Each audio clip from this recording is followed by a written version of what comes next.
ஆசை யாரை விட்டதோ உன்னொற்ற.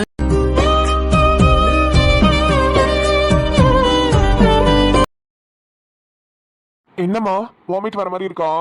இல்லங்க, லைட்டா தலை சுத்துற மாதிரி இருக்கு. நான் உங்க மேல படுத்துக்கவா? லூசு, இதெல்லாம் கேட்கணுமா? வா படுத்துக்கோ. உன்னை எதிர்பார்த்துதான் என் இதயம் வாழ்ந்ததோ, தன்னை அறியாமலே உன்னை அது சேர்ந்ததோ, இல்லை நீதம் என்று வாடி நின்ற போதிலே முத்துமணி தேரில் என்னை ஏற்றி வந்த வள்ளலே, ஒரு வார்த்தையில் என்னை உருவாக்கினாய். உன் உறவென்பது யுக யுகங்களை கடந்தது தானே.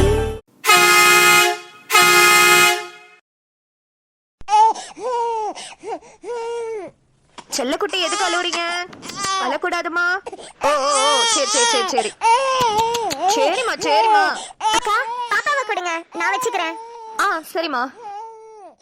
அச்சிச்சோ, செல்லக்குட்டி, என் மயில குட்டி, என் தங்கமே, என்னாச்சு உங்களுக்கு? லட்டு, இது பப்ளிக் பிளேஸ். நீ பாட்டுக்கு என்ன இப்படி கொஞ்சிட்டு வர? அதெல்லாம் வீட்டுல போய் பேசிக்கலாம், பேசாம இரு. ரொம்ப ஆசைதான். இவரை கொஞ்சறாங்களாமே, தூங்கிட்டு நான் பேசுறதெல்லாம் நல்லா கவனிக்கிறாரு. என் தங்க மயில் இங்க பாருங்க, இங்க பாருங்க, இங்க பாருங்க, இங்க பாருங்க செல்லமே. லூசு, வீட்டுல போன்ல எல்லாம் இப்படி பேச சொன்னா பேசவே மாட்டா. இப்ப பஸ்ல வந்துட்டு செல்லமே தங்கமேனா என்னால என்ன பண்ண முடியும்? பேசாம வா லட்டு, எல்லாம் வீட்டுல போய் பேசிக்கலாம். ஏங்க எந்திரிங்க, வேணும்னே தானே பண்றீங்க? என்னாச்சுமா? இது யாரு? குட்டி பாப்பா? ஆமா, குட்டி பாப்பா தான். அப்ப இவ்வளவு நேரம் நீ குட்டி பாப்பாவை தான் கொஞ்சிட்டு இருந்தியா? ஆமாங்க, லூசுங்க. பின்ன பஸ்ல போய் உங்களைய கொஞ்ச முடியும்? அதானே, அப்படியே கொஞ்சிட்டாலும். செல்ல குட்டிக்கு என்னாச்சு? ஏன் அழுவுறீங்க? இங்க வாங்க, மாமா கிட்ட வாங்க. அழக்கூடாது, எதுக்கு அழுவுறீங்க? சரி, நம்ம ஒரு விளையாட்டு விளையாடலாமா? குட்டி பாப்பா எங்க காணோம்? தோ தோ தோ தோ டடான். ஹாய், குட்டி பாப்பா சிரிச்சாச்சே. மறுபடியும் விளையாடலாமா? குட்டி பாப்பா எங்க காணோம்? தோ தோ தோ தோ டடான். ஹே, பாப்பா அழகா சிரிச்சாச்சு. தம்பி, என் தங்கச்சி பொண்ணுதான். யார்கிட்டயுமே ஒட்ட மாட்டான். யாரை பார்த்தாலும் அழுதுட்டே தான் இருப்பா. ஆனா என்னமோ தெரியல, உங்களை மட்டும் ரொம்ப பிடிச்சிருச்சு போல. அதான் நீங்க அப்படி விளாண்டோடனே உடனே சிரிக்கிறா. அக்கா, எனக்கும் குழந்தைங்கன்னா ரொம்ப பிடிக்கும். அதுலயும் பொம்பளை பிள்ளைங்கன்னா ரொம்ப ரொம்ப பிடிக்கும். என்னமோ தெரியல, என்ன பார்த்தாலே குழந்தைங்க எல்லாம் என்கிட்ட தாவி ஓடி வந்துருங்க. நல்லது தம்பி. ஆமா, உங்க 2 பேருக்கும் எத்தனை குழந்தைங்க?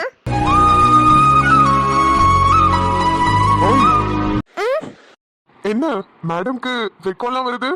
ஒண்ணும் இல்ல, பேசாம இருங்க. அந்த அக்கா சொன்னதை கேட்டியா? என்ன சொன்னாங்க? நான் எதுவும் கேட்கலையே. கேட்கலையா? சரி, இன்னொரு வாட்டி அந்த அக்காவை கேட்க சொல்லவா? ஏங்க சும்மா இருங்க. அக்கா, பாப்பா தூங்கிட்டா. எனக்கு தூங்குற குழந்தைங்கள சரியா புடிச்சுக்க தெரியாது. நீங்க வந்து உட்காந்து பாத்துக்கோங்க, நான் நின்னுக்கிறேன். ரொம்ப தேங்க்ஸ் தம்பி. கண்ண மூடி பார்த்தா இங்கு நீதான் வந்து போகிற, உடல் பொருளாவே நீதானே. என்ன வேணும் சொல்லி போடு ராசாவே. பொண்ணு போல பொட்ட புள்ள பெத்து கொடு ரோசாவே. தேனே வந்தேனே. டேய், சி அண்ணே, நீங்களா? நான் கூட பயந்தே போயிட்டேன். வாங்க அண்ணே. டேய், எங்கடா அந்த தவளை வாயன்? தவளை வாயனா? யார் அண்ணே? அதான்டா, என் புருஷன் ஒருத்தன் எனக்கு தாலி கட்டனானே, அவன் எங்க? ஹோ, அண்ணனை தான் இவ்வளவு மரியாதையா கேக்குறீங்களா? அவரு மாடல் ஷூட் பண்ணார்ல, அந்த போட்டோஸ் எல்லாம் குடுக்கறதுக்காக போயிருக்காரு அண்ணே. ஓஹோ, எப்ப வருவா? வந்துருவாரு அண்ணே, ஒரு அரை மணி நேரத்துல வந்துருவாரு. வரட்டும். இன்னைக்கு அவனுக்கு ஏன் கையால சங்கூதரனா இல்லையான்னு பாரு. ஏன் அண்ணே, அண்ணன் போன்ல உங்களை அவ்வளவு கேவலமா அசிங்கமா பேசினாரு. நானா இருந்திருந்தேன்னா இந்நேரம் தூக்க மாட்டிட்டு தொங்கி இருப்பேன். எப்படி அண்ணி மறுபடியும் அண்ணனை பாக்குறதுக்காக ஸ்டுடியோ வரைக்கும் வந்திருக்கீங்க? டேய் செம்பட்ட தலையா, என்ன தூக்குல தொங்க சொல்றியா போ? இல்ல அண்ணி, நான் அப்படி சொல்ல வரல. நான் உங்க இடத்துல இருந்திருந்தா அதை தான் பண்ணிருப்பேன்னு சொல்ல வந்தேன். ஏண்டா, இந்த பேக்கு பையலாம் ஒரு ஆளு, இவன் பேசினாங்கிறதுக்காக நான் தூக்குல வர தொங்கணுமா? ஃபேன்ல கைத்த கட்டி அவனை தொங்க விடுறனா இல்லையான்னு பாரு. என்ன பேச்சு நேத்து போன்ல? என்னமோ இவன் மட்டும் தான் வேலை செஞ்சு கிழிக்கிற மாதிரியும் நம்மள அப்படியே வெட்டியா சுத்துற மாதிரியும் ரொம்ப தான் ஓவரா பேசினா. மக்கள் எல்லாரும் எனக்காக எவ்வளவு ஃபீல் பண்ணாங்க தெரியுமா?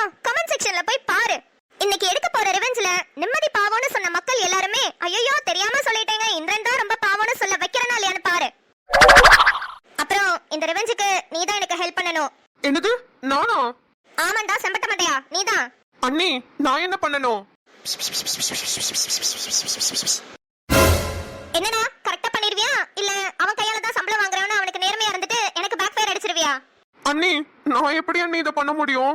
டேய் உனக்கு ஒரு விஷயம் தெரியலன்னு நினைக்கிறேன். எங்களுக்கு கல்யாணம் ஆனதுல இருந்து நான் தான்டா ஸ்டுடியோல இருக்கிற எல்லாருக்கும் சம்பளம் போடுறதெல்லாம் கவனிச்சுக்கிறேன்.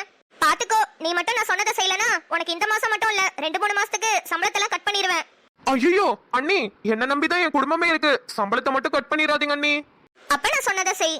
சரிங்க அண்ணி, நீங்க என்ன சொன்னீங்களோ அதே மாதிரியே செய்யறேன். அப்படி வா வலிக்கு. என்னங்க நம்ம ஊருக்கு வந்தாச்சுங்க. நம்ம 2 பேரும் சேர்ந்து போனோம்னா ஊர்ல எல்லாருக்குமே டவுட் வந்துரும். நீங்க எங்கே நில்லுங்க, நான் பஞ்சாயத்து தலைவர்கிட்ட சொல்லி யாரோ வந்திருக்காங்க வீடு கேக்குறாங்கன்னு சொல்லி அவரை கூட்டிட்டு வரேன். சரிங்க மேடம். ஏய் லட்டு, சொல்லுங்க. உங்க வீட்டு பக்கத்துலயே ஏதாவது வீடு இருந்தா சொல்லு லட்டு. ஏங்க வீட்டு பக்கத்துல எங்க வீட்லயே வந்து இருந்துருங்களேன்.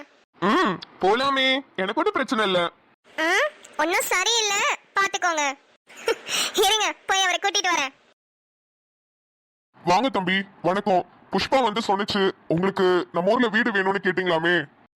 ஆமாங்க ஐயா, இந்த ஊர்ல எனக்கு யாரையும் தெரியாது, அதான் வாடகைக்கு ஒரு வீடு வேணும்னு இவங்க பஸ் விட்டு இறங்கி வரும்போது கேட்டேன். அப்படிங்களா? இந்த ஊர்ல யாரையும் தெரியாம இந்த ஊருக்கு ஏன் தம்பி வந்திருக்கீங்க? இல்ல சும்மா தெரிஞ்சுக்க தான் கேட்டேன். அது வந்துங்க ஐயா, எனக்கு விவசாயத்துல ஒரு ப்ராஜெக்ட் கொடுத்துருக்காங்க கம்பெனில, அதான் அதை பத்தி ஆராய்ச்சி பண்ணலாமேன்னு இங்க வந்தேன். ஏய் அம்மா என்ன இப்படி சமாளிக்கிறாரு? அப்படிங்களா தம்பி, ரொம்ப நல்லதுப்பா. வடக்கு தெருல ஒரு வீடு இருக்குதுப்பா. அந்த வீடு கொஞ்சம் பெயிண்டிங்லாம் அடிச்சிட்டு இருக்காங்க. ஒரு வாரம் மட்டும் அட்ஜஸ்ட் பண்ணிக்கிறீங்களா? நம்ம வீட்லயே வந்து தங்கிக்கோங்க. இல்லங்க ஐயா, உங்களுக்கு எதுக்கு சிரமம்? சிரமம்லாம் ஒண்ணும் இல்ல தம்பி, நம்ம வீட்ல வந்து தங்கிக்கோங்க. நம்ம வீடு ரொம்ப பெருசுதான். ஆனா இப்ப குடும்பத்தோட கோயிலுக்கு கிளம்பிட்டோம். அதான் இப்ப உங்களை எங்க தங்க வைக்கிறதுன்னு யோசிச்சுட்டு இருக்கேன். புஷ்பா, தம்பி எனக்கு ஒரு நாள் மட்டும் உங்க வீட்டுக்கு கூட்டிட்டு போ. நான் நைட்டு வந்துருவேன். அதுக்கப்புறம் தம்பி எங்க வீட்டுக்கு கூப்பிட்டுக்கிறேன். தமிழு, கடவுள் இருக்காண்டா தமிழு. சரிங்க ஐயா, நான் கூட்டிட்டு போறேன். நீ கூட்டிட்டு போமா, அம்மா கிட்ட நான் பேசிக்கிறேன். சரிங்க ஐயா. என்னங்க வாங்க போலாம். போலாங்க போலாம். தம்பி நீங்க எதுவும் தப்பா எடுத்துக்கலையே? வந்த முத நாளே உங்களை அங்கேயும் இங்கேயும் அலைய விட்டுட்டு இருக்கோம். ஐயோ ஐயா, நீங்க எவ்வளவு பெரிய நல்ல காரியம் பண்ணிருக்கீங்க. உங்களை போய் நான் தப்பா எடுத்துப்பேனா? என்ன தம்பி சொல்றீங்க? எனக்கு ஒன்றும் புரியல. இல்லங்க ஐயா, ஒரு பேரு தெரியாத பையனை உங்க வீட்டுல எல்லாம் தங்க வைக்கிறேன்னு சொன்னீங்களே, அத சொன்னேங்க ஐயா. பரவாயில்லப்பா, இதெல்லாம் நம்ம ஊர் வழக்கம் தானே. சரிங்க தம்பி, நீங்க இப்ப புஷ்பா கூட அவங்க வீட்டுக்கு போங்க. நான் நைட்டு வந்து உங்களை கூப்பிட்டுக்கிறேன். சரிங்க ஐயா. பிள்ளை இன்னும் காணுமே, பஸ்ல ஒத்தையில வரும். எப்படி வரப்போதோ மரியாதா, நல்லபடியா பிள்ளைய வீட்டுல சேர்த்திருப்பா. ஏமா பிள்ளைய அங்க தொட்டில தனியா போட்டுட்டு நீ என்ன வரைக்கும் ரோட்ட பாத்துட்டு நின்னுட்டு இருக்க? ஏண்டி நீ உள்ளதானே இருந்த, பிள்ளைய பாத்துக்க வேண்டியதானே? நான் என்ன பண்ணிட்டு இருந்தேன்னு உனக்கு தெரியாதா? நான் ஃபேஷியல் எல்லாம் பண்ணிட்டு கண்ணுல வெள்ளரிக்காலாம் வச்சுட்டு உட்கார்ந்திருந்தேன்ல, அப்புறம் எப்படி நான் பிள்ளைய பாத்துக்க முடியும்? நீ என்ன பண்றீங்க? தங்கத்தை இன்னும் காணோண்டி, அவளுக்காக தான் இங்கே காத்து கிடக்குறேன். ஆமா, ஒரு 2வது பொண்ணு அப்படியே நேத்து பிறந்த குழந்தை, வாயில கைய வச்சா கூட கடிக்க தெரியாது பாரு. ஊர் பக்கம் கூட தலை காட்டாம சென்னையிலே ஜாலியா சுத்திக்கிட்டு அங்க இருக்கிற துணிமணி எல்லாம் வித்தியாசமா போட்டுட்டு நல்லா தின்னுட்டு அவ நல்லா அங்க ஜாலியா சுத்திட்டு இருக்கா. இந்நேரத்துக்கு விட்டா ஊரே வித்துட்டு வந்திருப்பா. அவங்களை காணோன்னு தேடிட்டு இருக்கிற நீனு. தங்கம் அப்படி எல்லாம் பண்ணாதடி. அது சுடிதார் கூட போடாது தெரியுமா? அது எப்போதுமே தாவணியும் புடவையும் தான் கட்டிட்டு இருக்கோம். நீ நல்லா நம்பிட்டு தாவணி பாவாடை கட்டிட்டு இருப்பானு. சென்னையில போய் பாரு, தாவணினா என்னன்னு கூட தெரியாது அந்த பிள்ளைங்களுக்கு. யாருக்கு தெரியும்? ஒரு 2வது பொண்ணுக்கு இருக்கிற திறமைக்கெல்லாம் இந்நேரத்துக்கு சென்னையிலேயே நல்லா கை நிறைய லட்ச சம்பாதிக்கிற பையனா பார்த்து கையோட கூட்டிட்டு வந்தாலும் கூட்டிட்டு வருவா பாரு. ஏன்டா இப்படி வாய்க்கு வந்ததெல்லாம் பேசுற? பூர்ணி என்னடி? எம்மா நான் சொன்னது நடந்துருச்சுமா. அங்க கொஞ்சம் திரும்பி பாரு, உன் பொண்ணு ஒரு பையனை இழுத்துட்டு தான் வரா. தங்கம், ஏமா கிறுக்கா பிடிச்சிருச்சு உனக்கு? அவ ஒரு பையன் கூட சோடி போட்டுட்டு நடந்துட்டு வரா. ஊருக்குள்ள என்னென்ன பேசுவாங்க அதெல்லாம் கேட்காம நீ பாட்டுக்கு அவளை தங்கம் வயிறோட கொஞ்சிக்கிட்டு இருக்க. அந்த புள்ள யாருன்னு தெரியலடி, ஆனா 2 பேருக்கும் சோடி பொருத்தம் நல்லா இருக்குதுல்ல. அடியே தங்கம், வாடி வாடி வாடி தங்கமே. மா, ஐயோ என் தங்கத்தை பார்த்து எவ்வளவு நாள் ஆச்சு. மா அழுவாதம்மா, நீ அழுதா எனக்கு கஷ்டமா இருக்கும். நான் தான் வந்துட்டேன்ல, அழாதம்மா. சரி கண்ணு, நான் அழுவல. வா உள்ள வா. ஆமா இந்த தம்பி யாரு? அது வந்துமா, இவ பஸ் ஸ்டாண்ட்ல நின்னுட்டு இருந்தாக. நான் பஸ் விட்டு இறங்கி வந்தோடனே இந்த ஊர்ல ஏதாவது தங்கறதுக்கு வீடு கிடைக்குமான்னு என்கிட்ட கேட்டாக. அதான் பஞ்சாயத்து தலைவர் ஐயாட்ட கூட்டிட்டு போனேன். நம்ம மல்லிகாக்கா வீடு வித்துருச்சாமே, அதான் பெயிண்டிங் வேலை நடக்குது. அந்த வீட்டை உங்களுக்கு வாடகைக்கு தரேன், ஆனா ஒரு வாரம் நீங்க அட்ஜஸ்ட் பண்ணணும்னு சொன்னாரு. ஐயா எங்கேயோ குடும்பத்தோட வெளியே போறாருமா. அது வரைக்கும் இவரு உங்க வீட்டுக்கு கூட்டிட்டு போ, நான் சாயந்தரம் வந்து எங்க வீட்டுக்கு கூப்பிட்டுக்கிறேன்னு சொல்லியிருந்தாருமா. அப்படியா? தம்பி வாங்க. வணக்கம் தம்பி, உள்ள வாங்க. வணக்கம்மா, நல்லா இருக்கீங்களா? நல்லா இருக்கே தம்பி, உள்ள வாங்க தம்பி. உள்ள வாங்க. வரேங்க. நான் சொன்னனே, எங்க அக்கா ராட்சசி இங்கதான் நிக்கிறா. பேசாம உள்ள ஓடி வந்துருங்க.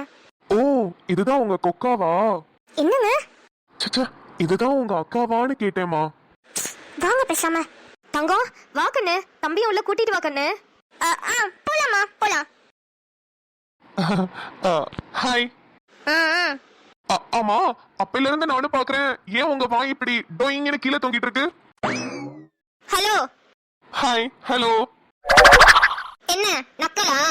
இல்ல, விக்கல்.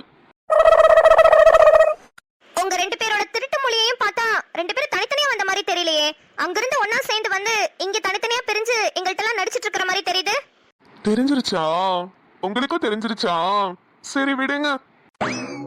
பூர்ணி, தம்பி உள்ள கூட்டிட்டு வாமா. அங்க என்ன பண்ணிட்டு இருக்க? வந்து காபி போடுவா. வரேன் வரேன். என்னமோ சரியில்லையே, ஏதோ ஒரு விஷயம் இடிக்குது. என்னன்னு கண்டுபிடிக்கிறேன். மா, அப்பா, நிம்மதி. வரேன் வரேன். தன்மை, மாப்ள, வாங்க வாங்க. ஏய், என்னடி வரேன்னு ஒரு வார்த்தை கூட சொல்லல? சொல்லலானதாமா சொன்னேன். சந்திர தான் சர்ப்ரைஸா போலான்னு சொல்லிட்டாரு. நல்லா இருக்கீங்களாமா? நல்லா இருக்கேன் மாப்ள. ஏய், உனக்கு இந்த சாரியும் மாப்ளைக்கு இந்த ட்ரெஸ்ஸும் சூப்பரா இருக்குடி. ரெண்டு பேரும் பிளாக்ல பயங்கர மேட்சிங்கா சூப்பரா இருக்கீங்க. தேங்க்ஸ்மா. ரெண்டு பேரோட ஜோடி பொருத்தமும் அவ்வளவு அழகா அம்சமா இருக்கு. அம்மா, நாங்க என்ன புது பொண்ணு புது மாப்பிளையா? புதுசா கல்யாணம் ஆன மாதிரி இப்படியே பார்த்து இதையே சொல்லிட்டு இருக்கீங்க. ஏய், அதாண்டி எனக்கும் புரியல. ஆனா உங்க ரெண்டு பேரோட மூஞ்சில ஏதோ ஒரு தேஜஸ் தெரியுதுடி. என்னது தேஜஸா? அதாண்டி ஏதோ ஒரு புத்துணர்ச்சியா இருப்பாங்கல்ல, ஃபேஸ் எல்லாம் பிரைட்டா, அது மாதிரி தெரியுறீங்கடி ரெண்டு பேரும். மா, உங்களையும் அப்பாவையும் விடுவா நாங்க ரொம்ப தேஜஸா தெரியுறோம். பார்த்தோமா போன ஞாயிற்றுக்கிழமை ISVK எபிசோட் 1. பா, தெறிக்க விட்டுட்டீங்க போங்க. ஆமாமா, அம்மா சைக்கிளை ஓட்டுவாங்களாம், அப்பா மேல கொண்டு வந்து இடிப்பாங்களாம், உடனே அப்பா அம்மாவை பாப்பாங்களாம். அப்ப சிச்சுவேஷன் சாங் கண்ணோடு கண்கள் சேரும் கற்பூர தீபமே அப்படின்னு மைண்ட் வாய்ஸ் வேற. ஏய், என்ன ஓட்டுறதுக்காக தான் ரெண்டு பேரும் அங்க இருந்து கிளம்பி வந்தீங்களா? தம்பி, வர வர நீங்களும் இவ கூட சேர்ந்துட்டு ரொம்ப கெட்டு போயிட்டு இருக்கீங்க. சரி சரி, சொல்லாம கொல்லாம வந்துட்டீங்க. வீட்ல வேற ஒரு காய்கறி இல்ல, நான் போய் கடையில வாங்கிட்டு வரேன். நீங்க ரெண்டு பேரும் ரூம்ல போய் ரெஸ்ட் எடுங்க. சரிம்மா. அம்மா, அப்பா, நிம்மதி என்ன யாரையுமே காணோம்? நிம்மதி ஏதோ கோயிலுக்கு போறேன்னு சொல்லிட்டு போனா. அப்பா யாரோ ஃப்ரெண்ட பாக்குறதுக்காக வெளியே போயிருக்காரு. எது? நிம்மதி கோயிலுக்கு போயிருக்காளா? ஆமாண்டி, அவ என்ன கோயிலுக்கு போறேன்னு சொல்லிட்டு கோயிலுக்கா போயிருக்க போறா? எங்கயாவது ஊரை சுத்திட்டு வருவா. சரி, நீங்க ரெண்டு பேரும் ரூம்ல போய் ரெஸ்ட் எடுங்க. அப்புறம் தன்மை, வீட்டை பத்திரமா பாத்துக்கோ. நான் போய் கறியெல்லாம் வாங்கிட்டு வரேன். உள்ள பூட்டி கொடி. அப்பாவும் நிம்மதியும் வந்தா மட்டும் கதவை தரேன். அப்புறம் நீங்க வந்து தட்டினீங்கன்னா திறக்க வேணாமா? ஏண்டி மொக்க போடுற? முடியல என்னால, போ. என்ன தன்மை, உன் முகத்துல ஏதோ தேஜஸ் தெரியுதுன்னு உங்க அம்மா சொல்லிட்டு போறாங்க. எனக்கு மட்டுமா சொன்னாங்க? உங்களுக்கும் தானே சொன்னாங்க. இருந்தாலும் என்ன விட உன் முகத்துல கொஞ்சம் அதிகமாவே இருக்கிற மாதிரி இருக்கே. இருக்கும் இருக்கும். சரி சந்துரு, முத வாட்டி நம்ம வீட்டுக்கு ஸ்டே பண்றதுக்காக வந்திருக்கோம். என்ன சாப்பிடுறீங்க? தன்மை, அம்மா வரட்டும், கடைக்கு போயிருக்காங்கல்ல, வந்தோடனே நான் அவங்க கிட்டே சொல்லிக்கிறேன். ஏன் சந்துரு, நான் ஏதாவது செஞ்சு கொடுத்தா சாப்பிட மாட்டீங்களா? ஏய் லூசு, நீ கொடுத்தா நான் விஷத்தை கூட குடிப்பேன்னு உனக்கு தெரியாதா? என்ன கிச்சன்ல போய் நின்னா என் பொண்டாட்டியோட எக்ஸஸ் அழகு போயிடுமே தான் சொன்னேன். உண்மையாவா? ஆமா, இதுல என்ன உனக்கு சந்தேகம்? எத்தனை நாள் கேட்டிருப்ப, இதை சமைக்கவா அதை சமைக்கவான்னு. என்னைக்காவது ஒரு நாள் எனக்கு இதை சமைச்சு கொடு தன்மைன்னு நான் உன்கிட்ட கேட்டிருப்பேனா? ஏன், எதுக்கு? ஏன்னா நீ அவ்வளவு அழகு தங்கம். எனக்கு பிடிச்ச மாதிரி செஞ்சு கொடு தன்மைன்னு நான் ஒரு வார்த்தை சொன்னா போதும், நீ உடனே செஞ்சுட்டு வந்துருவ. ஆனா எனக்கு நீ கஷ்டப்படுறத பார்க்க முடியாது தன்மை. இப்ப பாரு, சப்போஸ் எனக்கு இது செஞ்சு கொடு தன்மை நான் உன்கிட்ட ஒரு டிஷ் கேட்கறேன்னா நீ என்ன பண்ணுவ? அதுக்கான பிளான்லாம் போட்டுட்டு நேரா கிச்சனுக்குள்ள போவேன். காய் வெட்டும் போது உன் கை விட்டுச்சுன்னா என் மனசு எவ்வளவு பதப்பதிக்கும், நான் எவ்வளவு துடிச்சு போவேன். சரி, அது கூட விடு. அதுக்கப்புறம் அந்த வர புகையில அப்படியே உனக்கு வேர்த்து ஊத்தும். எனக்கு பார்க்க எவ்வளவு கஷ்டமா இருக்கும் தெரியுமா? அது கூட பரவாயில்ல தன்மை. எல்லாம் முடிஞ்சதுக்கு அப்புறம் நம்ம சாப்பிட்டு முடிச்சுட்டு அந்த சிங்க்ல சேர்ற பாத்திரத்தை விளக்கும் போது வர கஷ்டம் என்னால அதை தாங்கிக்கவே முடியாது தன்மை. நீ எவ்வளவு கஷ்டப்படுவ. இதுக்காக தான் நான் எதுவுமே உன்கிட்ட கேட்கறதே இல்லை. ஆனா நீ என் மனசை புரிஞ்சுக்காம நான் எடுத்துட்டு வந்தா நீங்க சாப்பிட மாட்டீங்களா அப்படின்ற கேள்வியை தான் கல்யாணம் ஆனதுல இருந்து கேட்டுட்டு இருக்க. நானும் அதனாலதான் சொல்லிட்டு இருக்கேன் தன்மை, நீ கொடுத்தா விஷத்தை கூட குடிப்பேன்னு. புரிஞ்சுக்கோ தன்மை, நீ கஷ்டப்படக்கூடாதுன்னு தான் நான் இவ்வளவு கஷ்டப்படுறேன். சந்துரு, ஆனா சத்தியமா சொல்றேன், நீங்க கிடைக்கிறதுக்கு நான் ரொம்ப கொடுத்து வச்சிருக்கணும் சந்துரு. யாரோட ஹஸ்பண்டாவது இப்படி எல்லாம் யோசிச்சிருப்பாங்களா? மக்களே, நீங்களே கமெண்ட்ஸ்ல சொல்லுங்க, உங்கள எத்தனை பேருக்கு கல்யாணம் ஆயிருக்கு, உங்க ஹஸ்பண்ட்ல யாராவது ஒருத்தர் இது மாதிரி யோசிச்சிருப்பாங்களான்னு. ஆனா என் ஹஸ்பண்ட பாத்தீங்களா எப்படியெல்லாம் எனக்காக யோசிச்சிருக்காருன்னு. சந்துரு, அட பாவி, ஆளை பார்த்தா டம்மி பீஸா இருக்க, பயங்கரமான ஆளா இருக்கேடா.